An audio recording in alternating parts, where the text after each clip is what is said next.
آپ صلی اللہ علیہ وآلہ وسلم نے فرمایا کہ وحی نازل ہوتے وقت کبھی مجھ کو گھنٹی کی سی آواز محسوس ہوتی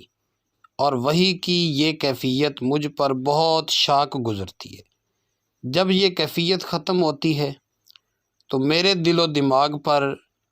اس فرشتے کے ذریعے نازل شدہ وحی محفوظ ہو جاتی،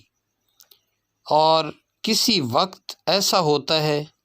کہ فرشتہ بشکل انسانی میرے پاس آتا ہے اور مجھ سے کلام کرتا ہے،